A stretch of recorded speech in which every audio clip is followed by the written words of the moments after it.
शैतानिर्रजीम बिस्मिल्लाहिर्रहमानिर्रहीम अस्सलाम वालेकुम वरहमतुल्लाह।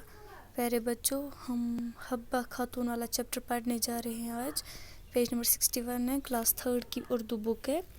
वो पढ़ते हैं। बच्चों, हब्बा खातून का असली नाम जून था। वरना शिकुसी हब्बा खातून अमिस असली नाम जून।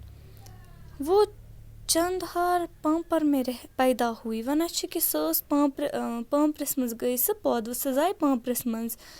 इसके वालिद का नाम अब्दी राथर था। वना कि अमसिस मलिस क्या उस नाम अब्दी राथर।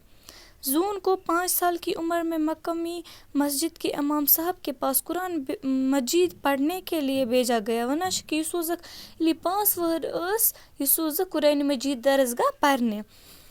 2 साल के बाद जून ने कुछ फ़ारसी किताबों की तालीम भी हासिल की। वना कि जून हब्बा खातून जून अम कर 2 वहर पत 7-8 वहरिच अम कर पत फ़ारसी किताबन हज तालीम करन हासिल।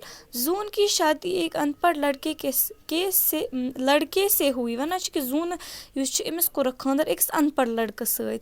ससुर सास और अपने शौहर की जी जान से खिदमत करने के बावजूद भी ससुराल वाले जून को परेशान करते थे। वना कि अमसन हहर बाब हश बे खानदार तमन पन जू अंदाज मतलब असल पे खजमत करान। तम पत अमिस तम सतावान परेशान करान खजमत करत। दुख के इन्हीं हालात में जून दर्द भरी अशार कहने लगी। वना कि अथी आ दर्दस मज तमिस सतावान अथी मज लग सह शार वनने। अल्लाह ताला ने जून की खूबसूरती के साथ साथ मीठी और पुर असर आवाज़ भी अता की है। वना कि खूबसूरती सत अमिस मीठ आवाज़ ते मतलब अमिस हंसन हल्का वारिया ज़्यादा असल खुश कर इंसानस बोजुन मीठ आवाज़ छस। दिल का बोझ हल्का करने के लिए जून अपनी दर्द भरी अशार गाती थी। वना कि पन दिल हल्का करने खतर अमिस वरवी सतावा पत पन दिल करा हल्का शार वन करा पन दिल हल्का। इस तरह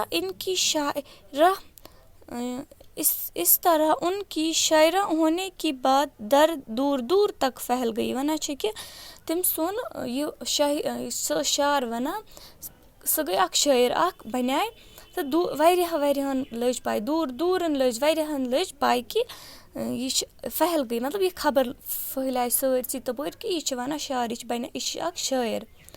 आज के लिए इतना ही, कल हम यहाँ से इंशाल्लाह पढ़ेंगे।